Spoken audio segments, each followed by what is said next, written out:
Ang lakas ng loob ay tanging sa Diyos lang nagmumula. Our confidence is in the Lord. 2 Corinthians 1 verse 3. Ang Diyos ang nagbibigay sa ating lahat ng lakas ng loob. Ano man ang bigat na pinagdadaanan natin, lagi nating sa isip, sa puso natin, kasama natin ang Panginoong Diyos. Huwag kang matakot. Do not fear, for I am with you. Have I commanded you, be strong and courageous. Do not be afraid or discouraged, for the Lord your God. For the Lord your God is be with you wherever you go. Kasama mo ang Panginoon. Anumang bigat ng pinagdadaanan mo, huwag kang mag-alinlangan, huwag kang matakot, lakasan mo ang iyong loob. Siya ang ating pag-asa. Sa bawat panahon, kasama natin ang Diyos. Hebrews 13 verse 8, si Jesucristo noon, ngayon at magpakailanman. Mga pangako na panghawakan natin na hindi tayo dapat maligalig. Siya ang ating batong kanlungan, kublihan, na hindi tayo dapat maliglig sa mga pagsubok na pinagdadaanan natin.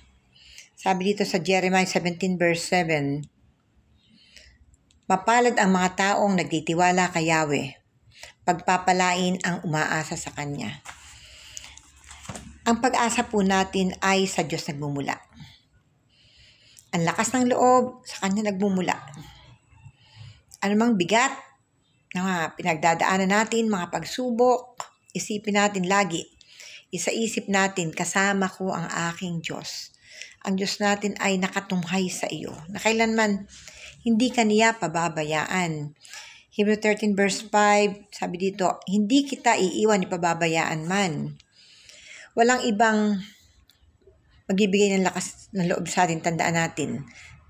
Si Jesus lang ang kasama natin. Sa Diyos ka magtiwala, buong puso at lubusan, at huwag kang mananangan. Huwag kang mananangan sa sarili mong karunungan. Lagi nating isaisip, kasama ko ang aking Panginoon. Siya yung kanlungan. Siya yung matibay na muog. Tandaan natin, kasama mo ang Diyos. Sabi dito, na mapagtatagumpayan natin ang iba't ibang klaseng hamon sa buhay natin. Malaki man ang problema mo, may kalutasan dahil kasama mo ang ating Panginoong Jesucristo.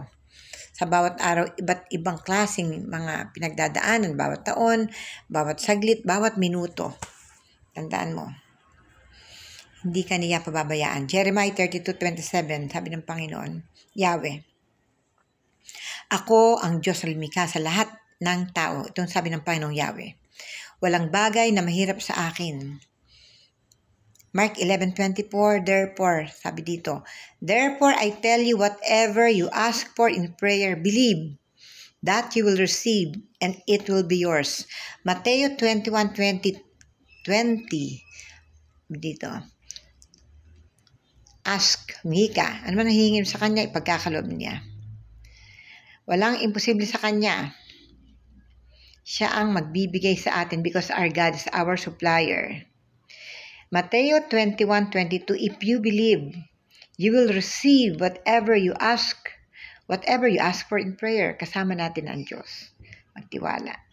Ano man ang pinagdadaanan mo, bigat ng mga pagsubok at problema, nandyan ang Diyos upang ikaw ay gabayan. Praise God.